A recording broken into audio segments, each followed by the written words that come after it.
华为加上汽，华为第5届上届 H5来了。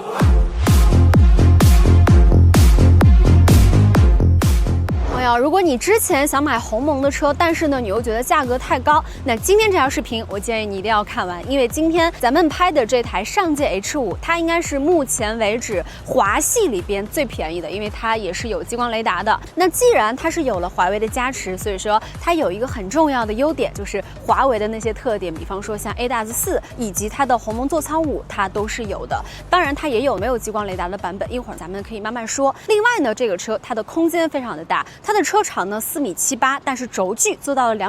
米。因为这个车它是一个增程的，它是没有前备箱的，但是纯电的版本它也是有前备箱的。所以说你看到了，它就是在有限的车里边，它把这个储物空间，包括你的乘坐空间，给你做的都非常的到位。可能也正是因为是上汽跟华为他们合作的第一台车，它可能不会说有做特别大胆的这样的设计，所以可能你打眼一看就会觉得设计上还是比较平平无奇。我觉得在15到20万这个价格区间以内，它能给你做上这样，就是无功无过，应该大部分的人都还是比较能够接受这样的一个设计的。你看这个标也是跟华为系的鸿蒙家族一家人都要整整齐齐，大家都是这样的标，这个 logo 也是能够发光的。它中间的这个 SiC 就是上汽的意思，你看它的里面的这个弦儿是不是有点像 H？ 所以呢，这个标放在这台车上，你觉得好看吗？颜色呢，它是一共有6个，白色、紫色、青色，这3个颜色你是要花3000块钱选的。这个白色，你看现在是一个大太阳，在太阳底下你能够看到就是它的这个漆面那种很亮很闪的那样的效果，所以呢就是打老远一看，其实你会觉得这车其实还挺显贵的，就挺像是那种30-40万的，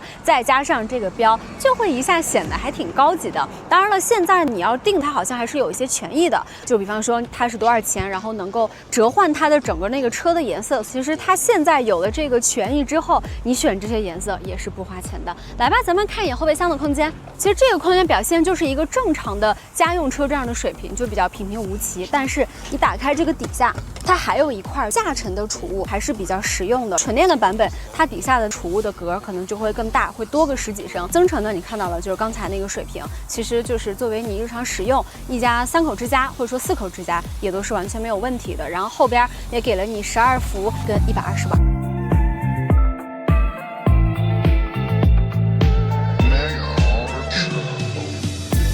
开始的时候咱们说了啊，这个车呢它是有华为的加持的，所以说华为的鸿蒙座舱，包括华为的那一套手机跟车机等等的交互，以及你的手表、手机这些，它都能够支持无感上下车，以及像人脸识别呀，还有就是 KTV 的那一套无麦 K 歌，它也是能够做到的。还有一个，其实华为系的车你一上来，我觉得都会有一个一样的感受，它给你做的真的是非常的厚实，很厚重，你会觉得它这个料子给你用的特别的扎实。还有就是这个车，刚才咱们说到了空间特别大，它的储物做的也是比较丰富的。正常的车它可能就是给你一大块，但是它在这儿也给了你一些选装的东西，你得花个小几百块钱。比方说底下这一块储物格，这个东西你放在这儿的话，我觉得它就是能够分区嘛。像我自己有的时候这边就放点东西在这儿，它有的时候开车它就晃悠，要不然就是给划出去。但是有了这个格的好处，就是你可能你把东西，比方说钥匙你放在这儿，它就固定在这儿了，它也不会说我给划出去或者怎么着的。所以你如果有需要，你可以去商城里边看一下。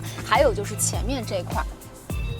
就是这样的储物纸巾盒呀等等，给你放在这儿，这些还是挺实用的。你头顶上方它给了你一个超级无敌大的一个全景大天窗，这个面积呢有2平方米多啊。它的这个好处是啥？就是带帘儿，并且全系标配。还有一个点，女生应该都会比较喜欢它的大的化妆镜了。我觉得现在的车其实做的这一点都还是挺好的，就非常考虑到我们女性用户的使用，必须咱们要给个好评。鸿蒙座舱的车机的使用很丝滑，咱就不说了，你看是不是？懂的都懂，都非常的丝滑。我觉得有一个比较好的提升是，它现在的小艺的对话语音没有那么像 AI 了，有的时候你甚至会觉得它语音调的还是挺像人的那种语气助词啊等等。还有一个我觉得是比较遗憾的一个点，在这个价位它是有座椅通风、有座椅加热，但是没有按摩。因为其实像这个级别的车，有的10几万的、8万多块钱的车也是带按摩的，所以这一点如果说后期能够加上就更好了。好吧，现在我们把前排的驾驶员坐姿调到我自己的一个位置，咱们去一镜到底，带你看一下后边的空间。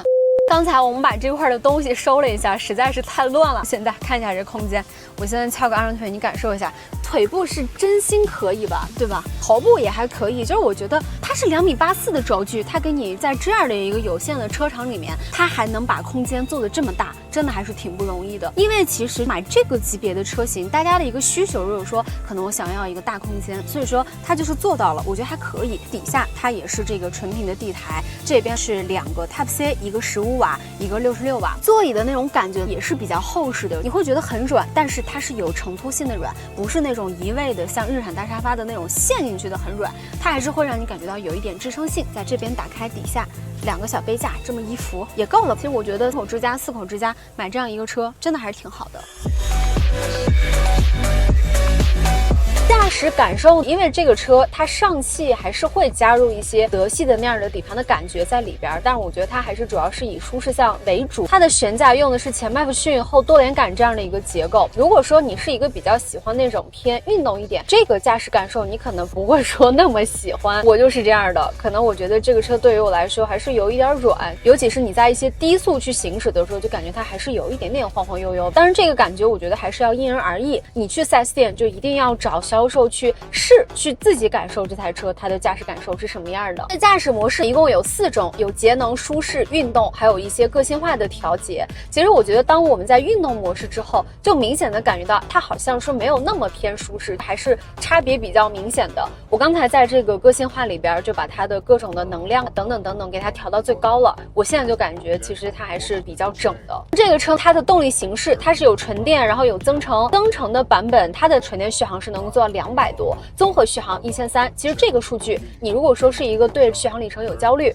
或者说你可能家里的充电桩等等的这些条件你还是想选增程，我觉得这个版本应该还是不错的。再加上如果说你又想要高阶的智驾，那其实你在15万到20万以内选这台车，我觉得对你来说还是比较合适的。这个纯电的版本它是有一个535跟635都是 CLTC 的工况之下，这2个版本作为你日常家用我觉得还行，就足够了。那你如果说实在不放心，你直接上增程也是可以的。这个车咱们说了，它的这个激光雷达是能够做到华为的 ADAS 4的，因为我们今天这个版本它是一个 Max 的版本，如果说你是想要更高阶的版本，你可以选这些。那一会儿我们找一个车比较多的路，给你感受一下它在城区的一些辅助驾驶的东西。国车像比方说那种停车场它没有划线，或者说比较嘈杂比较乱七八糟的那种停车位，它也是能够做到的。所以说如果你要是对自己的停车技术不是特别有信心，或者说你也懒得去停，你交给它也是完全没有问题的。咱们现在开启支架啊，就在你左边的这个小滚轮交给它了。哎，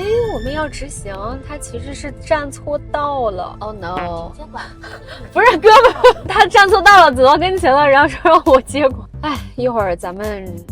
还是要按照这个交通规则去行驶啊，因为我们现在已经在左转道了。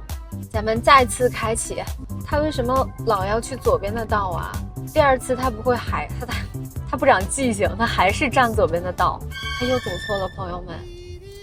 唉，我只能接管了。接管，踩刹车，放下。他前面的这个车道都是识别错的，我们明明马上要右拐了，但是他永远都是站最左边的道，一会儿也来不及，而且车速这么快。但是他还是在50以内啊，就是在他的这个车道的限速以内。你看，如果我现在我不接管的话，他一会儿又得走错路了，真的要生气了。接管，哎呀，怎么办呀，朋友们？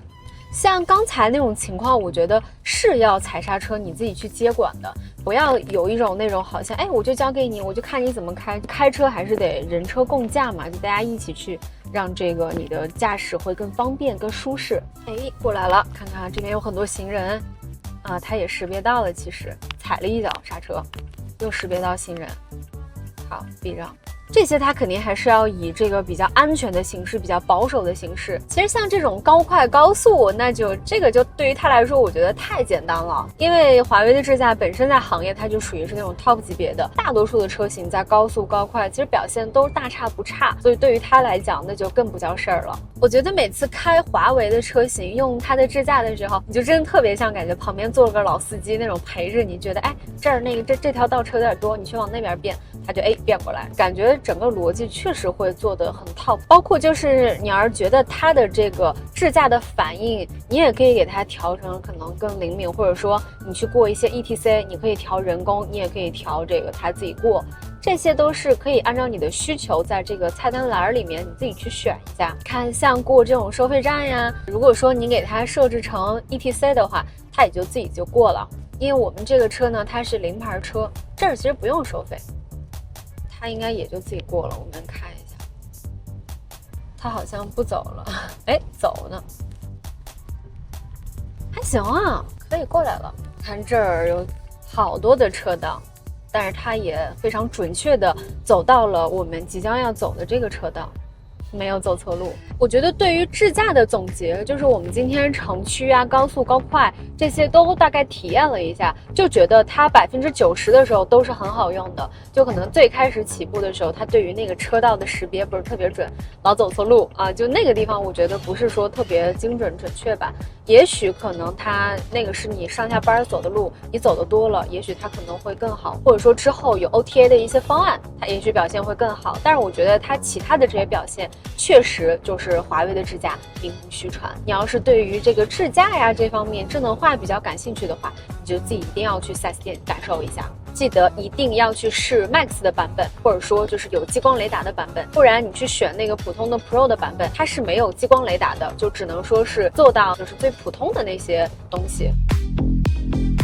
今天看到这儿了，你也会发现，其实它最大的特点就是有了华为的加持，它甭管是智驾还是它的座舱，就智能化这一块，也的确是它的优势。所以说，如果你想买一个15到20万这样的区间的这样一台车，你又特别喜欢，哎，我想要尝试一下华为的这样的智能驾驶和智驾的东西，但是其实你其他的那些价格都比较高，那这台有了上汽以及华为的加持，这样的一台上届 H5，我觉得你可以好好考虑一下。而且你去 4S 店去找销售的时候，你就一定要试一下它带激光雷达的版本，就是 Max 版本。但如果你要是觉得好像对于高阶智驾这个事儿没有那么的在意，因为并不是所有人都想说我这个智驾表现一定要跑多好，因为其实不管是怎么样的智驾，它都是人车一起去共同驾驶的，这样才是最安全的这个系数。那如果说你不是特别看重这个东西，它 Pro 的版本就价格也会更便宜，你也可以考虑一下。好吧，朋友们，今天就是我们这期全部的内容了。如果说你喜欢，就一定要长按一键3连，拜拜。